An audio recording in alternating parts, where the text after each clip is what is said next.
sababu za kugairisha ule uwanja kubadilisha sababu ni nini? Tunajua si taarifa za chini. Yule rais wa Berkane ndio makamu wa rais wa CAF. Tunajua iko kitu.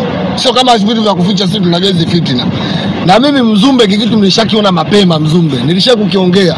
Hata ile swala la mashabiki kusafiri kwenda watu wengi nilijua tu kwamba wataenda kutufanyia fitina. Uzuri klabu yetu ilishtuka mapema, wakaweka kiwango kikubwa cha hela, watu waende wachache. Tungeenda wengi nyango tuletea fitina Mzumbe. Sisi tungefika kule ungesikia mashabiki wengine wote block hawana uraia. Haturuhusi kuja huko Berkane. Kwa hiyo timu ingeanza kuhangaika na mashabiki wakaanza kufanya vitu vya msingi. Matokeo yake wamekuja na siasa ya uwanja. Tumekubali kubadilisha uwanja. Mje na fakta kueleweka. La sivyo hatuchezi Pro Max. Kwa nyinyi la sivyo hatuchezi Pro Max. Hatuchezi kimataifa, inaitwa international.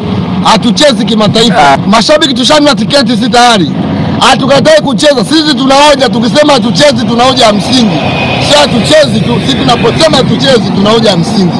Mashabiki timu ilishauza tiketi muda mrefu na uwezi kuyaomu klabu kwa sababu taarifa kubadilisha uwanja hiyo. Kana Magoli anasemaje, anauliza. Swala sio kubadilisha uwanja. Kwa nini msitoe taarifa mapema? Na za ndani ya taarifa kama uzijui Mzumbe.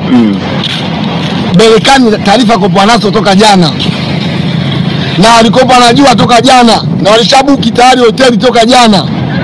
Wanajua kwamba tayari mechi toka jana. Kwa nini Simba waambiwe leo? Iko tu kifungu pekee tutawashika. Tutaenda kasi shehe. Mahakama usuluhishi tunaenda baba.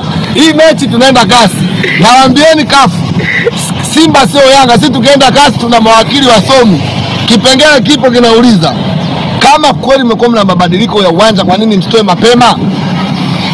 Na kwa nini mwanze kuwapa Berkane taarifa kabla ya Simba? Yaani kwa nini Berkane wajue kwamba tunaenda kucheza uwanja wa Amani kabla sisi Simba ambao wenyeji? Yaani mgeni ajue mwenyeji tusijue.